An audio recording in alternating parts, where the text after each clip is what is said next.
और बेटा उनका न छोड़ो कट्टी रहता है फरार रहता है अरेस्ट करो कर मत करण कंपल्सरी न्याय का न्याय चट्टे का ఎక్కదు ఉత్తర తెలంగాణ రాష్ట్ర అధ్యక్షురాలు మరి ఈ మీడియా ముందు మేము ఎందుకు వచ్చినాము అనేది కూడా చెప్తున్నాము.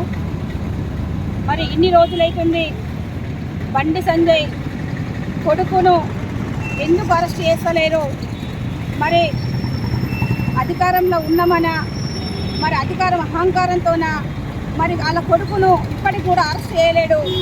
మరి ఈ రేవంత్ రెడ్డి సీఎం మరి వాళ్ళని వాళ్ళ కొడుకుని ఎందుకు శ్రద్ధ చూపిస్తలేడు? ఎందుకు అరెస్ట్ అవుతలేరు? మరి అలా సామాన్య మానవుడు చిన్న తప్పు చేస్తే 10 మంది డిపార్ట్మెంట్ ఎంక్వైరీ చేసి వాళ్ళని జైల్లో పెడుతున్నారు. మరి వీళ్ళకి అధికారం ఉన్నదని చెప్పేసి, ఒక మినిస్టర్ పదవులు ఉన్నామని చెప్పేసి నీ కొడుకును పరారులో ఉంచడము, ఒక మహిళకు మేజర్ కానీ అమ్మాయిని దారుణంగా ఆమెను హింసించి మరి ఇట్లాంటిలకు మీరు చట్టము ఎవరు చుట్టం కాదని చెప్తారు. మరి వాళ్ళ కొడుకుని ఇంకెందుకు అరెస్ట్ చేస్తలేరు? మరి అరెస్ట్ చేయకపోతే పెద్ద ఎత్తున ఆందోళన ఉంటుంది.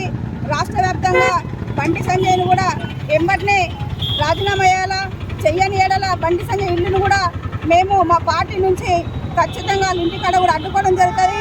నా కొడుకుని ఏడ ఉన్న వాడిని తీసుకొచ్చి జైల్లో పెట్టేంత వరకు కూడా మహిళా సంఘాలు ఎవరు కూడా నిద్రపోరని సందర్భంగా తెలియజేస్తున్నాం.